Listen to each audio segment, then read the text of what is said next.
मेरा नाम डॉक्टर संकेत दीवान जी है। मैं हिप और नी जॉइंट का सर्जन हूँ। मेरा clinic spine and joint clinic के नाम से सूरत में नानपुरा में स्थित है। दोस्तों, आज हम बात करने वाले हैं नी ऑस्टियोआर्थराइटिस यानी कि घुटना घिस जाने की जो बीमारी है उसके बारे में।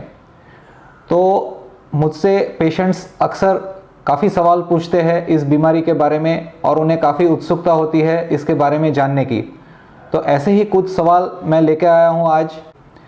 तो दोस्तों, सबसे पहले जो सवाल है वो ये है कि ये ऑस्टियोआर्थराइटिस क्या है और ये घुटना घिस जाने की बीमारी किस वजह से होती है, किसको होती है। तो ऑस्टियो यानी कि हड्डी, आर्थराइटिस मतलब के हड्डी का रोग। तो ऑस्टियोआर्थराइटिस जो है वो जॉइंट की जो गादी होती है, वो गादी घिस जाने की जो अवस्था होती है उसे ऑस्टियोआर्थराइटिस बोलते हैं। आर्थराइटिस कई प्रकार के होते हैं, जिसमें रूमेटॉइड आर्थराइटिस या जिसे हम सामान्य भाषा में गठिया बोलते हैं वो भी समाविष्ट है। लेकिन ये जो ऑस्टियोआर्थराइटिस है वो बढ़ती उम्र के साथ होने वाली जॉइंट की तकलीफ है और ये ज़्यादातर लेडीज़ में देखी जाती है क्योंकि उनकी हड्डियाँ जल्दी कमज़ोर होती है। तो 50-60 साल की आयु के बाद हर दूसरी लेडी में और हर तीसरे मैन में ये ऑस्टियोआर्थराइटिस की समस्या देखने को मिलती है। दूसरा सवाल मरीज़ ये करते हैं कि भाई ये ऑस्टियोआर्थराइटिस के लक्षण क्या होते हैं। तो ऑस्टियोआर्थराइटिस की जो शुरुआत है वो यूजुअली दर्द से होती है। मतलब कभी कभी जॉइंट जकड़ जाते हैं या कभी कभी उनमें दर्द होने लगता है। कुछ जैसे डेली एक्टिविटी है कि थोड़ा ज़्यादा चल लिया, थोड़ी सीढ़ी चढ़ ली उतर ली, या ज़्यादा देर बैठ के जब खड़े होते हैं तो इस अवस्था में घुटनों में जो दर्द होता है वो इसका सबसे पहला चिन्ह है कि भाई अभी आपके जॉइंट में तकलीफ़ शुरू हुई है। और जैसे जैसे ये तकलीफ़ बढ़ती है तो दर्दी की डेली एक्टिविटीज़ जो होती है कि भाई घर में घूमना फिरना, लेडी के लिए खाना पकाना या सीढ़ी चढ़ना उतरना, गाड़ी में से चढ़ना या उतरना, टॉयलेट की सीट पे बैठना उठना, ये जो रूटीन एक्टिविटीज़ है तो ये रूटीन एक्टिविटी में भी दर्द होने लगता है और धीरे धीरे दर्द बढ़ने लगता है और वो इस हद तक जाता है कि रात को भी दर्द होने लगता है। दर्द के कारण नींद भी नहीं आ सकती है। तो इस अवस्था में फिर आपको डॉक्टर की सलाह लेना ज़रूरी हो जाता है।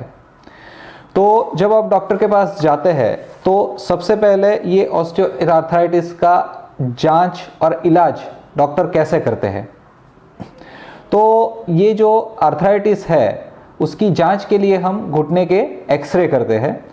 कुछ केस में अगर हम ऐसा सस्पेक्ट करते हैं कि भाई गादी फटी हुई है या लिगामेंट की भी इंजरी है तो हम एमआरआई रेकमेंड करते हैं। जहाँ तक इसकी सारवार का सवाल है तो शुरुआती जो सारवार है वो ज़्यादातर माइल्ड पेन किलर जैसे कि पैरासीटामोल या डोलो टैबलेट के बारे में आपने सुना है, तो उससे दर्दी को पेन में राहत मिलती है। गर्म पानी से सिकाई की जाए या बर्फ़ का शेक किया जाए तो भी उसमें राहत मिलती है। घुटने को थोड़ा रेस्ट देना चाहिए, ज़्यादा चलना फिरना नहीं चाहिए, सीढ़ी चढ़नी उतरनी नहीं चाहिए और जैसी भी एक्टिविटी में आपको तकलीफ़ होती है उसे अवॉइड करना चाहिए। तो ये इसकी शुरुआती सारवार है। उसका एक इम्पॉर्टेंट भाग है फिजियोथेरेपी यानी कि एक्सरसाइज। तो जब भी आपको जॉइंट में मामूली सा दर्द है या आपकी एक्टिविटी उसकी वजह से अफेक्टेड है तो डॉक्टर की सलाह से आप फिजियोथेरापिस्ट के पास जा सकते हैं। तो फिजियोथेरापिस्ट आपको इलेक्ट्रिक सिकाई, अल्ट्रासाउंड, टेंस आदि मोडालिटी देंगे और साथ में कुछ हल्की एक्सरसाइज भी सिखाएंगे जिससे आपको दर्द में काफ़ी आराम हो जाएगा। तो अगला सवाल ये आता है कि भाई जिसमें ये दवाई और एक्सरसाइज काम नहीं करता उसमें हमारे पास ट्रीटमेंट के क्या ऑप्शन है। तब फिर हमें या तो ऑपरेशन के बारे में सोचना पड़ता है या तो फिर इंजेक्शन के बारे में सोचना पड़ता है। तो इंजेक्शन का ऑप्शन कैसा है और किस प्रकार का है। तो घुटने में जो ज़्यादातर इंजेक्शन लगते हैं उसमें दो प्रकार के इंजेक्शन आते हैं। एक जो आता है वो स्टेरॉइड का इंजेक्शन है जो घुटने में लगाने से तुरंत राहत मिलती है और उसका समय जो है उसका रिलीफ का वो यूजुअली 4 से 6 हफ्ते तक का रहता है। दूसरा जो इंजेक्शन है वो लॉन्ग टर्म इफेक्ट के लिए है, जिसमें एक है लुब्रिकेंट का इंजेक्शन और दूसरा है पीआरपी का इंजेक्शन।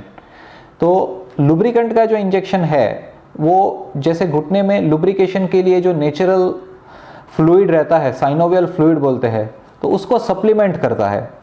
तो उससे काफ़ी लंबे समय तक नी जॉइंट के दर्द में आपको राहत मिल सकती है। दूसरा इंजेक्शन जो बताया मैंने पीआरपी का इंजेक्शन, जिसे प्लेटलेट रिच प्लाज्मा बोलते हैं, जैसे आपके ब्लड में से ही प्लेटलेट रिच प्लाज्मा बना के उसे नी जॉइंट के अंदर इंजेक्ट किया जाता है। तो ये इंजेक्शन का जो इफ़ेक्ट है वो भी अच्छा रहता है और लंबे समय तक पेन रिलीफ मिलता है। अभी अगला सवाल यह है कि भाई इंजेक्शन से भी फ़र्क नहीं पड़ता है तो क्या कर सकते हैं भैया? तो फिर ऑपरेशन की नौबत आती है। तो क्या सारे पेशेंट्स में ऑपरेशन की नौबत आती है? नहीं। हमने जैसे पहले बात की कि 70 से 80% पेशेंट जो है वो विदाउट ऑपरेशन ठीक हो जाते हैं। ओनली 20 to 30% पेशेंट्स में जब घुटने घिसने की जो प्रक्रिया है वो अंतिम चरण में पहुंच गई है, लास्ट स्टेज में आ गई है, तो नी रिप्लेसमेंट या उसके अनुरूप कोई ऑपरेशन करने की ज़रूरत पड़ सकती है। तो अभी हम जानते हैं कि घुटने में ऑपरेशन किस किस प्रकार से होते हैं या कौन से ऑपरेशन रहते हैं। तो घुटने के जो ऑपरेशन है उनको मैं दो भाग में बताऊंगा। एक जो है कि जिसमें हम घुटने को बचाने की कोशिश करते हैं, वैसा ऑपरेशन, और दूसरा जो है वो है घुटना बदलना यानी नी रिप्लेसमेंट का ऑपरेशन।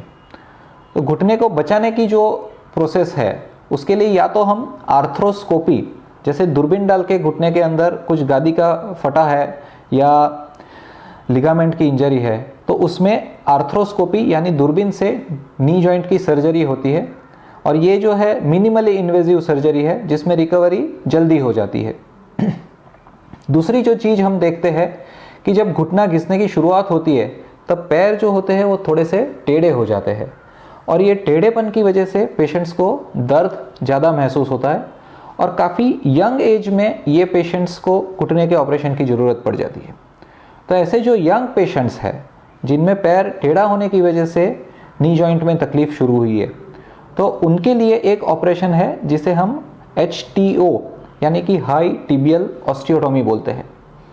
तो ये हाई टिबियल ऑस्टियोटोमी जो है वो उसमें क्या करते हैं कि ये जो घुटने के नीचे की जो हड्डी है उसे हम क्रैक करके उसका एंगल चेंज कर देते हैं और उसे इस तरह से प्लेट डाल के फिट कर देते हैं।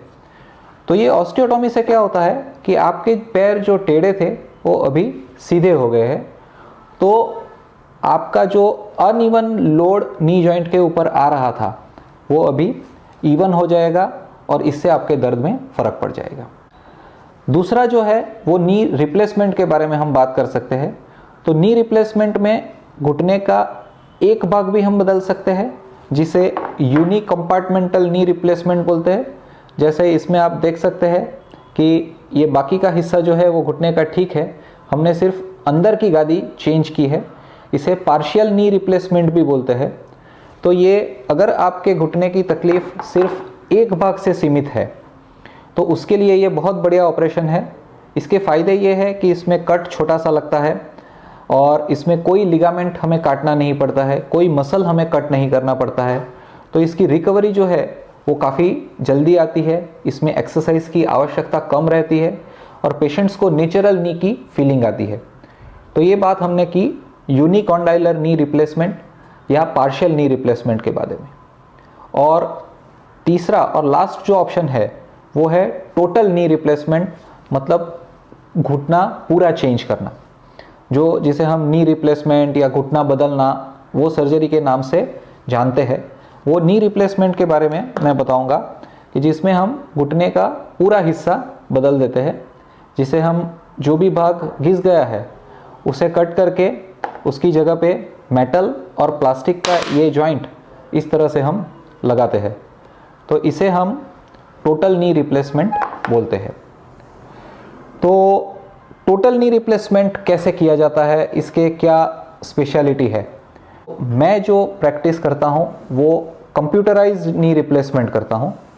तो कंप्यूटराइज्ड नी रिप्लेसमेंट मतलब जैसे हम वाहन चलाते वक्त GPS इस्तेमाल करते हैं और जीपीएस हमें रास्ता दिखाता है, उसी तरह ये कंप्यूटर जो है वो सर्जन का जीपीएस है और सर्जरी के दौरान वो सर्जन को गाइड करता है कि पैर कितना मुड़ा हुआ है, उसको कैसे कट करना है, कितना कट करना है और सीधा होने के बाद वो पूरा सीधा हो रहा है नहीं हो रहा है, क्या मूवमेंट आ रही है। तो ये रियल टाइम फीडबैक कंप्यूटर से सर्जन को मिलता रहता है। तो कंप्यूटराइज नी रिप्लेसमेंट के क्या एडवांटेज है? जब कंप्यूटराइज नी रिप्लेसमेंट होता है तो सर्जरी की एक्यूरेसी 100% बढ़ जाती है। तो जो भी सर्जन एरर है या मैनुअल एरर है वो इसमें निकल जाती है। तो इसकी वजह से क्या होता है कि एक तो पेशेंट को जॉइंट की फीलिंग अच्छी आती है, ऑपरेशन के बाद की रिकवरी फास्ट होती है, एक्सरसाइज की ज़रूरत कम पड़ती है और नी की जो मूवमेंट है वो बढ़िया रहती है। दूसरी चीज़ ये है कि ऑपरेशन के दौरान ब्लड लॉस कम हो जाता है, दूसरे कॉम्प्लिकेशन जैसे ब्लड क्लॉट हो जाना उसकी रिस्क भी कम हो जाती है और ओवरऑल नी जॉइंट की जो लाइफ है वो कंप्यूटराइज नी रिप्लेसमेंट में बढ़ जाती है। अक्सर लोग पूछते हैं कि भाई ये नी रिप्लेसमेंट की लाइफ कितनी होती है? तो नी रिप्लेसमेंट हम अगर अच्छी तरह से करते हैं, प्रॉपर पोजीशन लेते हैं और इम्प्लांट की क्वालिटी भी बढ़िया है तो यूजुअली 15-20 साल तक ये नी रिप्लेसमेंट चल सकता है। उसके बाद क्या? तो उसके बाद उसको वापस भी चेंज किया जा सकता है। उसे रिवीजन नी रिप्लेसमेंट बोलते हैं कि जिसमें जो भी हिस्सा खराब हुआ है उसे हम निकाल देते हैं या तो फिर पूरा घुटना बदल देते हैं और उसके लिए स्पेशल इम्प्लांट आते हैं रिवीजन नी रिप्लेसमेंट के। उसका रिजल्ट भी अच्छा आता है और उसके बाद भी अच्छी तरह से दर्दी चल फिर सकता है। अगला सवाल एक ये है कि भाई ये ऑपरेशन की रिकवरी किस तरह से होती है, हॉस्पिटल में कितना दिन रहना पड़ता है? तो उसके बारे में मैं बताता हूँ। हॉस्पिटल में इसके लिए 3 दिन या 4 दिन तक रहना पड़ता है, जिसमें पहले दिन जब आपका ऑपरेशन होता है, यूजुअली ऑपरेशन जो होता है वो स्पाइनल एनेस्थेसिया में होता है, मतलब कमर के अंदर एक छोटी सी सुई से हम इंजेक्शन देके आपके पैर को नम कर देते हैं, पूरा बेहोश करने की ज़रूरत नहीं रहती है और ऑपरेशन के 2-3 घंटे में आपके पैर में जान आ जाएगी, आप पैर का हलन चलन कर सकेंगे। तो दूसरे दिन सुबह में आपको खड़ा करेंगे, आप कंफर्टेबल होंगे तो आपको वॉकर के सहारे चलवाएंगे भी और बाथरूम में कैसे बैठना है, टॉयलेट में कैसे बैठना है वो भी सिखाएंगे। तो दूसरे दिन आपकी चलने की प्रैक्टिस होगी। तीसरे दिन आपको हॉस्पिटल में सीढ़ी कैसे चढ़ते उतरते हैं उसका डेमोन्स्ट्रेशन देंगे, तो वो भी प्रैक्टिस हो जाएगी। मतलब जब आप घर जाएंगे तब किसी को आपकी सेवा करने की ज़रूरत नहीं रहेगी, आप अपने आप से अपना काम वॉकर के सहारे चल फिर के खुद से कर सकेंगे। घर पे फिजियोथेरेपी की आवश्यकता कितनी रहती है और क्यों रहती है? तो यूजुअली फिजियोथेरेपी इसलिए ज़रूरी है क्योंकि इस ऑपरेशन में जो घुटना घिस जाता है तो उसकी वजह से पैर टेढ़े हो जाते हैं और मसल्स जो है वो काफ़ी वीक हो जाते हैं। तो जब ऑपरेशन के बाद आप चलना फिरना शुरू करते हैं तो मसल्स को स्टिम्युलेट करना ज़रूरी हो जाता है और ये काम फिजियोथेरेपी करता है। अगर आपने अच्छी तरह से फिजियोथेरेपी की तो 1-आध महीने के अंदर आप बहुत अच्छी तरह से चलने लगेंगे, आपकी रूटीन एक्टिविटी ठीक तरह से करने लगेंगे। पहले लोग फिजियोथेरेपी से डरते थे कि भाई फिजियोथेरेपी में बहुत ज़्यादा दर्द होता है, लेकिन अभी की जो टेक्निक है, नी रिप्लेसमेंट की टेक्निक इतनी एडवांस हो चुकी है कि इसमें मूवमेंट वगैरह काफ़ी आसानी से रिकवर हो जाते हैं और फिजियोथेरेपी में इतना पेन नहीं रहता है। तो यूजुअली 1-आध महीने की फिजियोथेरेपी से पेशेंट्स रिकवर हो जाते हैं। अभी कुछ पेशेंट्स ऐसा पूछते हैं कि भाई इस ऑपरेशन से पहले क्या सावधानी बरतनी चाहिए?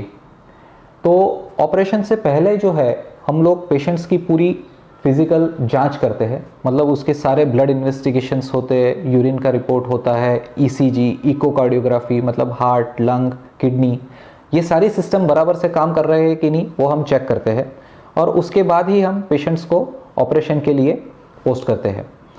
तो ऑपरेशन से पहले फिजिशियन उनको एग्जामिन करते हैं, एनेस्थेशिया के डॉक्टर उनको एग्जामिन करते हैं। कहीं भी कुछ भी रिस्क लगता है तो पहले उसका ट्रीटमेंट होता है, उसके बाद हम ऑपरेशन के लिए आगे बढ़ते हैं ताकि ऑपरेशन में कॉम्प्लिकेशन का रिस्क कम से कम रहे।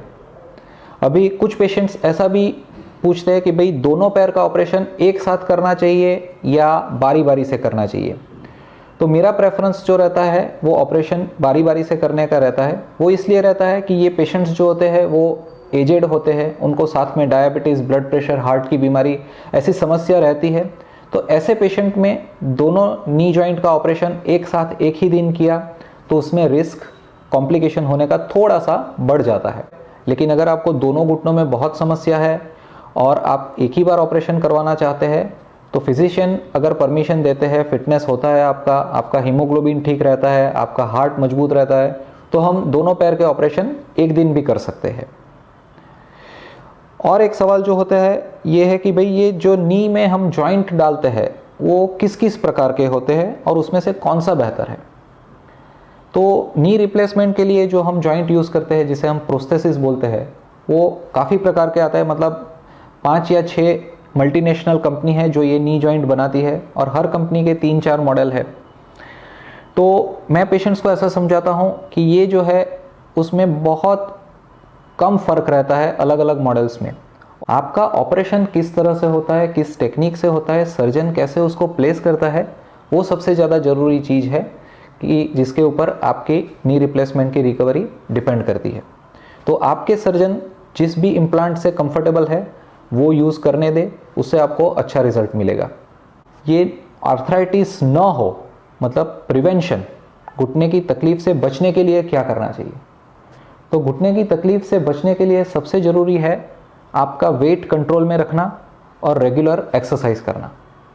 रेगुलर एक्सरसाइज से आपके जॉइंट के आसपास के मसल्स जो है वो मजबूत रहेंगे, उसकी मोबिलिटी मेंटेन रहेगी और नी के ऊपर लोड कम पड़ेगा। वेट कम इसलिए रखना है क्योंकि जितना लोड घुटने के ऊपर ज़्यादा पड़ेगा घुटना उतना जल्दी घिसेगा। तो आप वेट मेंटेन कीजिए, रेगुलर एक्सरसाइज करते रहिए, तो आपको नी जॉइंट की तकलीफ नहीं होगी। तो दोस्तों, ये थी नी रिप्लेसमेंट और ऑस्टियोआर्थराइटिस नी जॉइंट के बारे में आज की चर्चा। अगर आप इसके बारे में कुछ भी सवाल पूछना चाहते हैं या ज़्यादा इन्फॉर्मेशन चाहते हैं तो आप हमारा वेबसाइट विज़िट कर सकते हैं जो हमने नीचे डिस्प्ले किया हुआ है, या फिर हमें कॉल कर सकते हैं। Thank you.